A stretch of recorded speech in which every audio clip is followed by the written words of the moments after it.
Il y a des histoires qui se plantent dans l'âme comme des épines. Et la mienne a commencé une nuit pluvieuse d'automne à Montpellier. Je m'appelle Julien. Et ce que je vais vous raconter n'est pas le fruit de mon imagination fertile, ni l'une de ces légendes urbaines qui se répandent par le bouche à oreille. C'est la vérité, crue et dure, sur comment ma vie et celle de Christophe, mon mari, se sont brisées. Jusqu'à aujourd'hui, je ressens le poids de l'humidité de cette nuit m'enveloppant, comme si elle tentait de noyer mon âme dans le désespoir. La trahison a un goût amer, une blessure qui ne cicatrise jamais, et je l'ai découverte de la manière la plus cruelle. Christophe, l'homme que je croyais aimer plus que moi-même, a donné son cœur à une autre. Madeleine, notre amie de longue date, était désormais sa maîtresse. Je ne voulais croire ni aux rumeurs, ni aux insinuations venimeuses qui murmuraient au coin de notre petite ville, mais la vérité a sa manière de se révéler, même dans les ombres. Je les ai suivis une nuit, mon cœur battant un lament funèbre, et mes pires peurs se sont confirmées. La douleur de la trahison m'a consumé, déchirant chaque fibre de mon être. Mais ce n'était pas juste de la douleur que je ressentais, c'était de la colère. Une colère profonde et enracinée qui criait pour la vengeance. Cette nuit-là, sous le rideau argenté de la pluie, je me suis juré à moi-même qu'il paierait. Je ne savais ni comment, ni quand, mais mon âme était décidée. Ma quête de rétribution m'a mené à Hélène, une figure sombre, connue de peu et crainte par beaucoup. On disait qu'elle touchait au monde des ombres du bout des doigts, que la magie noire lui était aussi familière que la lumière du jour. C'est vers elle que je me suis tourné, le cœur imbibé de haine, désirant une malédiction aussi sombre que la nuit sans lune. Hélène m'a averti des conséquences, disant que de tels actes ont un prix. Mais à ce moment, j'aurais donné n'importe quoi pour voir Christophe et Madeleine souffrir autant que moi. Le premier signe du maléfice ne tarda pas à arriver. Des événements étranges commencèrent à entourer Christophe, de petites tragédies qui murmuraient mon nom dans les ombres. J'aurais dû ressentir de la satisfaction, mais avec chaque jour qui passait, un froid croissant prenait possession de moi, une sensation que j'avais déclenché quelque chose que je ne pouvais plus contrôler. Mais il était trop tard pour revenir en arrière. La roue de la vengeance était déjà en mouvement, et moi, dans sa cruelle ironie, j'étais devenu le prisonnier de ma propre intrigue. Dans le silence de ma maison, les jours passaient comme des feuilles emportées par le vent d'automne. Le pacte avec Hélène, la sorcière des ombres, avait été scellé, et avec lui, ma descente dans l'abîme de la vengeance. Mes rencontres avec Christophe devenaient rares, et quand nos chemins se croisaient, je voyais le vide dans ses yeux, un reflet de l'abîme qui nous séparait désormais. Il commença à changer petit à petit, presque imperceptiblement au début. Des messages sans expéditeur trouvés dans sa poche, des objets personnels disparaissant sans explication, des ombres dansant au bord de sa vision. Je l'observais de loin, le cœur brisé par la trahison, mais maintenant aussi empoisonné par la culpabilité. La malédiction tissée par Hélène avait été conçue pour tourmenter non seulement le corps, mais aussi l'âme. Christophe commença à souffrir de cauchemars terribles, des cris qui coupaient la quiétude de la nuit, faisant murmurer les voisins entre eux. Durant le jour, il se montrait de plus en plus distant, perdu dans des pensées sombres qu'il n'osait partager. Madeleine, l'autre pièce de ce tableau tragique, devenait l'ombre d'elle-même. Elle savait que quelque chose n'allait pas, quelque chose qui allait au-delà de la culpabilité et du regret. La présence maligne que j'avais invoquée commençait également à se manifester autour d'elle, lui chuchotant des promesses de désespoir. La vie de Christophe entrait dans une spirale de décadence. Les amis commençaient à s'éloigner, murmurant sur des malédictions et des destins sombres. Son travail, autrefois sa passion, devenait un fardeau insupportable, culminant dans son licenciement sous des circonstances nébuleuses. Et Madeleine, craignant pour sa propre santé mentale, commença à s'isoler, refusant de quitter la maison, convaincu que des ombres la poursuivaient dans les rues. Dans un acte de désespoir, Christophe vint à moi, son visage marqué par des nuits sans sommeil, les yeux implorant un soulagement que je savais ne pas pouvoir donner. Il avoua la trahison, ses mots étranglés par l'émotion, et demanda pardon. Je voulais le pardonner. Oh, comme je le voulais. Mais l'obscurité que j'avais invitée dans nos vies avait consommé tout vestige d'amour qui restait. Mon silence fut ma réponse. Une condamnation plus cruelle que tout mot que j'aurais pu prononcer. Cette nuit-là, j'ai réalisé la véritable étendue de ce que j'avais fait. La vengeance que j'avais tant cherchée s'était retournée contre moi, une flamme vorace consommant tout ce que j'aimais.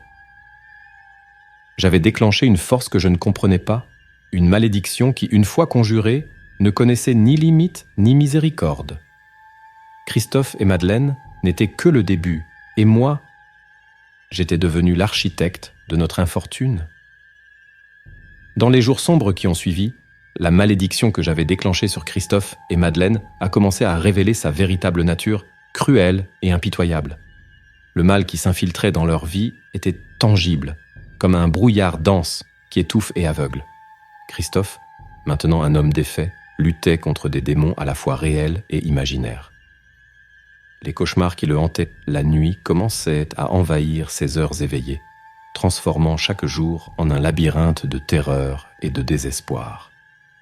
Madeleine, de son côté, se retrouvait piégée dans une toile de peur et d'isolement. Les rues de Montpellier, autrefois pleines de vie et de couleurs, semblaient maintenant sombres et menaçantes. Elle m'a confié, dans un rare moment de désespoir, qu'elle sentait comme si des yeux invisibles l'observaient, des chuchotements maléfiques remplissant ses oreilles de promesses de mort. Sa maison, un refuge sûr dans le passé, était devenue une prison, les murs semblant se refermer sur elle, respirant des menaces et des ombres. Le déclin de Christophe était palpable. La communauté, autrefois accueillante, le regardait maintenant avec des yeux pleins de suspicion et de peur. Les amis s'éloignaient, craignant d'être consommés par le même destin sombre qui l'entourait. Sa carrière, qui avait été la fierté de sa vie, s'effondrait sous le poids de son instabilité croissante. Dans un monde qu'il ne reconnaissait plus comme le sien, Christophe se retrouvait complètement isolé, une île dans une mer d'obscurité. Dans un dernier acte de désespoir, il est venu à moi, les yeux remplis de larmes, le visage une carte de souffrance et de remords. D'une voix tremblante, il a avoué sa trahison, implorant ma compassion, un signe de pardon qui pourrait alléger le poids de sa culpabilité. À ce moment-là, devant sa vulnérabilité, mon cœur s'est brisé. Je voulais le pardonner. Je voulais pouvoir revenir en arrière et défaire les erreurs que nous avions commises. Mais l'abîme qui était entre nous était trop profond, et les ombres que j'avais invoquées avec ma vengeance étaient trop sombres pour permettre à la lumière de passer. Mon silence a été la seule réponse que j'ai pu offrir, un miroir du froid qui s'était installé dans mon cœur. J'avais désiré la vengeance, et maintenant, devant les conséquences de mes actes, je me suis retrouvé consumé par le même désespoir qui tourmentait Christophe. La malédiction n'avait pas apporté de soulagement, seulement un vide profond, une obscurité qui engloutissait tout ce qu'elle touchait. L'histoire qui se déroulait devant nous était une toile de trahison, de vengeance et de conséquences sombres. Dans la quête de justice, je m'étais perdu dans les ombres, et maintenant, avec Christophe et Madeleine, j'étais pris dans une histoire d'horreur sans fin. La spirale descendante dans laquelle nous nous trouvions semblait ne pas avoir de fin. Avec chaque nouveau jour, la malédiction tissée autour de Christophe et Madeleine devenait plus dense, plus étouffante. Et moi, incapable de me détacher du tourment que j'avais causé, je me retrouvais consumé par un remords profond. Le silence que j'avais offert à Christophe, en réponse à sa confession, résonnait maintenant dans mon esprit, un rappel constant de ma propre cruauté. C'est alors que, dans un geste de désespoir, j'ai de nouveau cherché Hélène, l'architecte de la malédiction qui empoisonnait maintenant nos vies. J'espérais trouver une façon d'intensifier le tourment de Christophe d'une manière tordue, croyant que cela apporterait un soulagement à mon cœur empoisonné par la trahison. Mais en la confrontant, j'ai été confronté à la vérité sombre de mes propres actions. Hélène, avec ses yeux qui semblaient voir à travers l'âme, m'a averti des conséquences de mes désirs sombres. Elle a parlé d'un ultimatum, un prix à payer qui dépasserait ma compréhension. À ce moment-là, j'ai réalisé la profondeur des ténèbres dans lesquelles j'avais plongé. La vie de Christophe, cependant, continuait de s'effondrer. Chaque pas qu'il faisait semblait le mener plus profondément dans l'abîme. Vu par les yeux de la ville comme un homme maudit, sa santé mentale a été remise en question, sa présence évitée. Et au milieu de cet isolement, la tragédie l'a finalement frappé de manière irrévocable. Madeleine, l'amour qu'il avait trahi notre union pour, a trouvé son destin dans les griffes de la malédiction que j'avais déclenchée. Un accident, ont-ils dit, mais je connaissais la vérité. C'était le résultat sombre de ma propre vengeance. La mort de Madeleine a marqué un point de non-retour. Christophe, déjà un homme brisé par le poids de la culpabilité et de l'isolement, a été consumé par le désespoir. Et moi, regardant de loin, je me suis retrouvé hanté par la réalisation que j'avais perdu non seulement l'homme que j'aimais, mais aussi moi-même. J'étais devenu un monstre, poussé par un désir de vengeance qui me coûtait maintenant plus que je ne pouvais supporter. Le terreur que nous avions vécu, alimenté par ma propre main, était devenu une réalité de laquelle nous ne pouvions échapper. La ville de Montpellier, avec ses rues anciennes et ses histoires cachées, gardait maintenant un secret sombre de plus, un conte d'amour, de trahison et d'une vengeance qui s'était retournée contre son créateur. Dans le sillage des événements tragiques, je me suis retrouvé errant sur un chemin sombre, cherchant des réponses qui pourraient, d'une manière ou d'une autre, alléger le poids de la culpabilité que je portais. C'est dans cette quête désespérée que j'ai cherché de l'aide spirituelle, dans l'espoir de trouver un moyen de défaire la malédiction que j'avais jetée sur Christophe et Madeleine. Mais ce que j'ai trouvé n'était que plus d'avertissements, des échos sombres de Hélène, la sorcière, me disant que le chemin que j'avais choisi était irrévocable. Les forces que j'avais convoquées n'étaient pas si facilement apaisées. La malédiction était une entité vivante, affamée, qui ne se reposerait pas avant de consommer tout ce qu'elle touchait. J'ai confronté Hélène une fois de plus, poussé par un mélange de désespoir et de colère. Je cherchais à intensifier la souffrance de Christophe, peut-être dans une tentative tordue de trouver une certaine satisfaction dans ma propre douleur. Mais Hélène, avec ses yeux qui semblaient voir la vérité plus profonde de mon âme, a révélé la réalité de mon propre tourment. La malédiction n'était pas seulement une punition pour Christophe et Madeleine. C'était aussi une prison pour moi. J'étais enchevêtré dans ces toiles sombres, un prisonnier de ma propre création. Au fur et à mesure que les jours passaient, la situation de Christophe empirait. Son esprit, autrefois brillant, était maintenant un labyrinthe d'ombres et de délires. Il était souvent vu errant dans les rues de Montpellier, un spectre de désespoir, murmurant des noms et des demandes de pardon à des oreilles qui n'écoutaient pas. Sa quête, tout comme la mienne, était devenue un cycle interminable de souffrance et de regrets. Dans un acte final de désespoir, Christophe est retourné à notre maison, maintenant un cocon de souvenirs sombres et de chagrin. C'est là qu'il a eu sa vision finale, une rencontre avec les âmes de Madeleine et moi, dans une danse macabre d'accusations et de lamentations. Il a imploré le pardon, une chance de rédemption, mais les ombres qui l'entouraient étaient impitoyables. La malédiction avait atteint son apogée, consommant tout ce qui restait de sa santé mentale. La nuit où Christophe a disparu était la plus sombre que Montpellier ait jamais connue. Les ombres semblaient plus denses, l'air chargé d'une attente sombre. Quand le matin est arrivé, il avait été consommé, disparu sans laisser de traces, comme si les propres ombres l'avaient englouti. Et moi, témoin muet de cette fin tragique, je me suis retrouvé seul, perdu dans une mer de regrets et de douleurs. Après la disparition de Christophe, le calme qui a suivi était, d'une certaine manière, plus perturbant que la tempête qui l'avait précédé.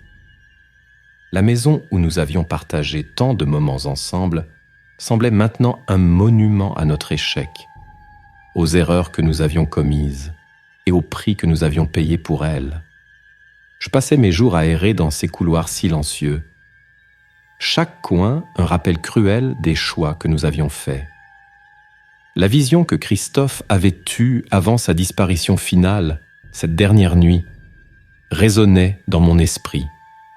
Il voyait Madeleine et moi, non pas tels que nous étions, mais comme les ombres que nous étions devenus, des entités de remords et de vengeance. C'était une manifestation du cycle de haine et de douleur que nous avions créé, une cicatrice ouverte dans la réalité de notre existence. L'obscurité qui a consommé Christophe cette nuit finale est devenue une présence constante dans ma vie.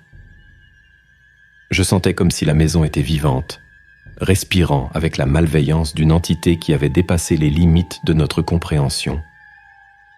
Les ombres semblaient se déplacer avec un but, une menace silencieuse qui ne se matérialisait jamais complètement, mais qui n'était jamais complètement absente. Et puis vint le silence, un silence si profond et englobant qu'il semblait être une entité en soi. La ville de Montpellier, avec ses rues anciennes et ses histoires cachées, s'est réveillée ce matin-là avec un calme qui était presque surnaturel. Les voisins parlaient à voix basse, la tragédie de notre maison devenant un autre secret sombre parmi tant d'autres. Et je me suis retrouvé seul, un survivant d'une histoire d'horreur que j'avais moi-même écrite, sans savoir comment continuer, ni si quelque chose valait la peine de continuer. L'héritage de cette nuit, du pacte sombre que j'avais fait et des vies qui avaient été détruites par lui, restait avec moi. J'étais maintenant une partie de l'histoire de Montpellier, un avertissement vivant des dangers de permettre à l'obscurité en nous de prendre le contrôle. Et alors que la vie continuait autour, dans cette maison, le temps semblait s'être arrêté. Un monument éternel au pouvoir de la vengeance et au prix terrible qu'elle exige. Dans les jours qui ont suivi, la maison de Christophe est devenue un objet de fascination et de peur parmi les habitants de Montpellier. Des histoires sur la résidence abandonnée se répandaient, alimentées par les rumeurs et l'imagination fertile des habitants. On disait qu'elle était hantée, que les âmes de Christophe et Madeleine erraient encore dans ces couloirs, piégés dans un limbe de douleur et de remords. Les curieux et les chasseurs de fantômes s'approchaient, mais peu avaient le courage d'entrer. La peur de l'inconnu étant un gardien plus efficace que n'importe quelle serrure. Le phénomène de la maison abandonnée ne se limitait pas à de simples histoires pour effrayer les enfants. Les gens qui passaient à proximité rapportaient entendre des chuchotements venant de l'intérieur des murs, et certains juraient voir des figures sombres, les observer par les fenêtres. L'atmosphère autour de la propriété était chargée, comme si la propre terre sous la maison était imprégnée de la malédiction que j'avais invoquée. Pendant ce temps, la malédiction que j'avais lancée, dans l'espoir de venger la trahison de Christophe, a commencé à se manifester de manière que je n'avais pas prévue. J'espérais que ma douleur et ma colère seraient apaisées par son exécution, mais au contraire, je me trouvais de plus en plus pris dans les griffes de la même obscurité que j'avais cherché à utiliser contre les autres. C'était comme si la malédiction avait sa propre vie, se nourrissant de mon propre désespoir et de ma solitude, laissant clair qu'il n'y aurait pas de fin à mon tourment. La réalité de ma situation est devenue indéniablement claire lorsque Hélène, la femme qui m'avait aidé à conjurer cette horrible vengeance, a disparu sans laisser de traces. Les rumeurs disaient qu'elle avait été consommée par le mal même qu'elle avait aidé à créer, ou peut-être s'était-elle enfuie, sachant que la malédiction que nous avions déclenchée était bien plus grande et plus terrible que que l'un de nous aurait pu imaginer. Son absence a laissé un vide, un manque de réponse aux questions que je craignais de poser. Avec Hélène disparue et avec les contours de ma propre réalité devenant de plus en plus sombres, j'ai réalisé que la malédiction que je cherchais comme vengeance était devenue ma propre prison. J'étais seul, entouré par les ombres que j'avais moi-même appelées, et maintenant, ces ombres refusaient de me laisser partir. La maison, la ville et même la nuit elle-même semblaient chuchoter avec des voix de regret et des avertissements inentendus. J'avais cherché la justice à travers l'obscurité, mais maintenant, tout, ce qui restait, était l'écho de ma propre douleur. À mesure que les semaines se transformaient en mois, la maison de Christophe et les terreurs qu'elle abritait devenaient des légendes urbaines à Montpellier. Les récits sur les apparitions fantomatiques ne se limitaient plus à Christophe et Madeleine. Les gens affirmaient voir des figures qu'ils ne reconnaissaient pas, des ombres, d'un passé que la maison semblait incapable d'oublier. Moi-même, lors des rares occasions où je trouvais le courage de passer devant, sentais le poids d'innombrables regards, comme si chaque âme qui avait souffert dans ces murs m'accusait. Mon existence même est devenue un reflet de la maison, isolée, marquée par des histoires d'horreur que j'avais aidé à écrire. Le vide que je ressentais était un abîme, que ni le temps ni le regret ne pouvaient combler. Il y avait des moments où la solitude devenait presque insupportable. Et je me retrouvais à me demander si la malédiction que j'avais libérée me consumerait de la même manière qu'elle avait consommé Hélène, Christophe et Madeleine. Pendant cette période d'isolement, j'ai réalisé que les histoires qui circulaient sur la maison n'étaient pas seulement des contes pour effrayer. Elles étaient un rappel constant du prix de la vengeance. La maison est devenue un symbole d'avertissement, un phare de désespoir qui illuminait les conséquences sombres de permettre à la colère et au ressentiment de nous guider. J'avais cherché à punir Christophe pour sa trahison, mais maintenant je voyais que la véritable punition était la prison que j'avais créée pour moi-même. C'est durant cette période de réflexion que j'ai commencé à comprendre l'ampleur de ma propre perdition. La malédiction que j'avais souhaitée comme vengeance s'était répandue, une maladie sombre qui contaminait non seulement ceux que je voulais blesser, mais moi aussi. J'étais marqué, non seulement par la société, mais par des forces que je ne comprenais pas totalement, des forces que j'avais imprudemment invoquées. L'ombre de la culpabilité est devenue ma compagne constante, un rappel que, dans ma quête de justice, j'étais devenu le monstre de l'histoire. Christophe, Madeleine, la maison, tous étaient des symboles d'un passé que je ne pouvais changer, des échos d'une erreur qui ne pouvait être défaite. J'avais souhaité l'obscurité comme arme, mais maintenant cette même obscurité était ma prison éternelle. À ce stade de l'histoire, il est impossible de ne pas réfléchir sur les choix qui nous mènent à des endroits sombres, sur les conséquences que nos actions peuvent avoir, non seulement sur nous-mêmes, mais sur le monde qui nous entoure. L'histoire que j'ai vécue est un testament au pouvoir de la vengeance et au prix terrible qu'elle exige, une leçon que j'ai apprise trop tard. Alors que les mois devenaient des années, la maison qui avait autrefois été le foyer de rires et de rêves partagés restait désormais comme un phare de désolation, un mémorial aux erreurs que nous avions commises. Moi, Julien, je suis devenu une ombre parmi les gens, un homme marqué par l'obscurité que j'avais libérée dans ma quête de vengeance. La solitude était ma seule compagne, un rappel constant du prix de ma colère. Ma tentative de défaire la malédiction s'est révélée vaine. J'ai cherché la connaissance dans les endroits les plus obscurs, espérant trouver une façon de libérer Christophe, Madeleine et même moi-même des chaînes que j'avais forgées. Mais chaque tentative se terminait en plus de désespoir. La malédiction, une fois déclenchée, semblait impossible à contenir. J'avais déclenché des forces au-delà de ma compréhension, et maintenant j'étais pris dans leur toile implacable. La présence des âmes tourmentées ne se limitait plus à la maison. Elles étaient devenues une partie de la ville elle-même. Montpellier, avec ses histoires et ses secrets, abritait maintenant un autre conte sombre, une histoire d'avertissement sur le prix de la vengeance. L'activité paranormale dans la maison et ses environs s'intensifiait, devenant un sujet d'étude pour ceux fascinés par l'occulte. Mais pour moi, c'était un rappel quotidien de mon échec, de la douleur que j'avais causée. Les visiteurs qui cherchaient la maison, attirés par les histoires de fantômes et de malédictions, rencontraient une réalité bien plus sombre que toute légende urbaine pourrait raconter. Ils rapportaient des expériences qui glaçaient le sang, des rencontres avec l'inexplicable que beaucoup luttaient pour comprendre.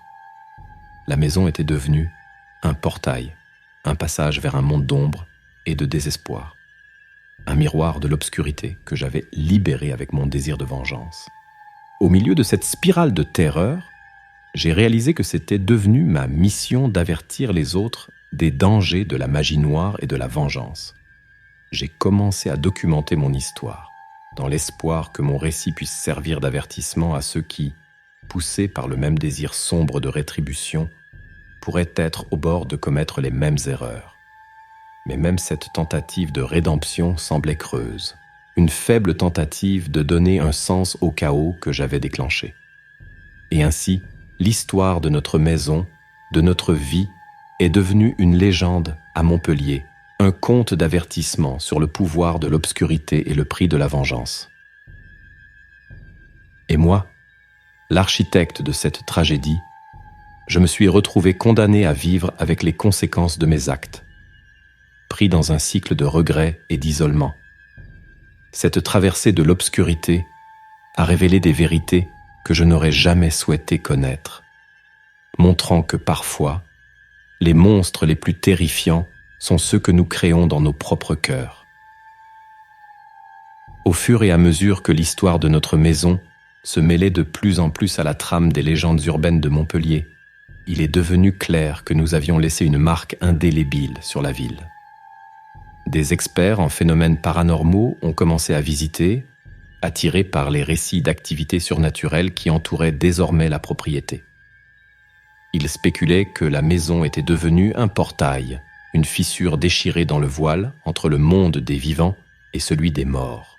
Pour moi, cette idée était un rappel constant du pouvoir dévastateur que j'avais libéré dans mon moment de désespoir le plus profond. Pendant ce temps, la légende de la maison et de ses anciens habitants continuait de croître. Elle est devenue un point de pèlerinage non seulement pour ceux intéressés par le paranormal, mais aussi pour ceux fascinés par la tragédie humaine que l'histoire représentait. Chaque visite, chaque tentative de contact avec l'au-delà ne faisait que renforcer la réalité sombre que j'avais créée. La maison était plus qu'un simple bâtiment. Elle était devenue un symbole de ma propre chute, de mon voyage de l'amour à la vengeance, et finalement, au regret. Dans cette période d'isolement et de réflexion, j'ai décidé de documenter mon histoire dans un journal. C'était ma tentative de donner un sens au chaos que j'avais déclenché, de trouver une certaine rédemption en partageant mon avertissement avec le monde. J'écrivais sur les jours heureux que Christophe et moi avions partagés, sur la douleur de la trahison, sur l'obscurité qui m'avait consommé lorsque j'avais cherché la vengeance. Mais plus que cela, j'écrivais sur les leçons que j'avais apprises, sur le prix de la colère et du désir de rétribution. J'espérais, d'une manière ou d'une autre, que mes mots pourraient empêcher d'autres de suivre le même chemin sombre. Les histoires d'activités paranormales dans la maison sont devenues plus intenses avec le temps, avec des récits de phénomènes de plus en plus perturbateurs. Les visiteurs parlaient de rencontres avec des esprits vengeurs, de voix chuchotant dans les ombres, de visions qui défiaient l'explication. Chaque nouveau récit était un coup dans mon cœur, un rappel des vies qui avaient été détruites par ma main. Alors que je vivais dans ce cycle interminable de regrets et d'isolement, une vérité incontestable est devenue claire pour moi. J'étais devenu le principal prisonnier de la malédiction que j'avais créée.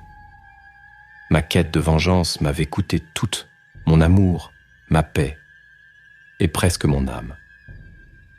Maintenant, il ne me restait plus qu'à vivre avec les ombres du passé, un fantôme parmi les fantômes, dans une maison qui était à la fois ma prison et mon foyer, Cette traversée à travers l'obscurité m'a enseigné que les véritables chaînes sont celles que nous forgeons pour nous-mêmes, à travers nos choix et nos désirs les plus sombres.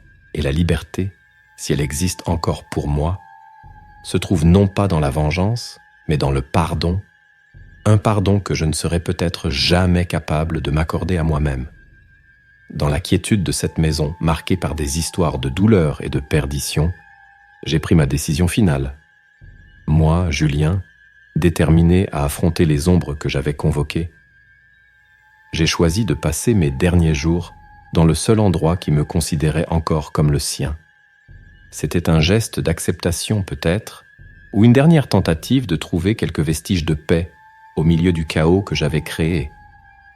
Dans ma dernière nuit, la maison semblait plus vivante que jamais, pulsant avec l'énergie de tous ceux qui avaient été affectés par la malédiction. C'est alors que j'ai eu la vision la plus claire de tous. Christophe, Madeleine et même Hélène. Ils étaient des ombres de leur ancien moi, mais reconnaissables malgré tout. Ils m'ont confronté, non pas avec colère, mais avec une tristesse profonde qui reflétait la mienne. Les mots non dits, les choix que nous avions faits, tout est remonté à la surface dans un tourbillon d'émotions et de regrets. C'était une rencontre qui transcenda le temps. Un moment hors du monde où la vérité de nos âmes a été révélée. Ils ont parlé de douleur, de trahison, mais aussi d'amour. L'amour qui avait été déchiré par ma quête de vengeance. Ils n'ont pas demandé justice, ni même pardon. Au lieu de cela, ils m'ont montré le véritable coût de mes actions, un prix qui s'étendait au-delà de notre propre existence. Quand l'aube est arrivée, j'étais seul. La maison était silencieuse, comme si toutes les âmes qui avaient habité ces ombres avaient finalement trouvé le repos. Je savais cependant que ma quête était loin d'être terminée. La malédiction que j'avais déclenchée était plus grande que nous tous, une force qui continuerait à chercher l'équilibre de manière que je ne pouvais prévoir. Et ainsi, j'ai disparu, consumé par les ombres que j'avais moi-même appelées. Mon existence est devenue une avec la maison. Un fantôme piégé dans les murs d'un bâtiment qui était à la fois un sanctuaire et une prison. L'histoire de notre maison, de notre vie et de notre chute est devenue une légende, un avertissement pour ceux qui cherchent l'obscurité en quête de vengeance. Le silence qui a suivi a été ma seule compagnie, un rappel éternel de ce que nous avions perdu. La ville de Montpellier a continué sa danse éternelle autour de la maison abandonnée, mais pour ceux qui savaient où regarder, l'histoire que nous racontions était une cicatrice dans le paysage, un écho d'avertissement sur le pouvoir de l'obscurité et le prix de permettre qu'elle nous consume. Ceci est mon histoire, un conte d'amour, de trahison et de conséquences sombres. Une histoire qui, je l'espère, servira d'avertissement à ceux tentés par le doux poison de la vengeance. À la fin, les ombres que nous appelons dans des moments de douleur peuvent devenir les chaînes qui nous retiennent. Un rappel que parfois les monstres les plus terrifiants sont ceux que nous créons dans nos propres cœurs.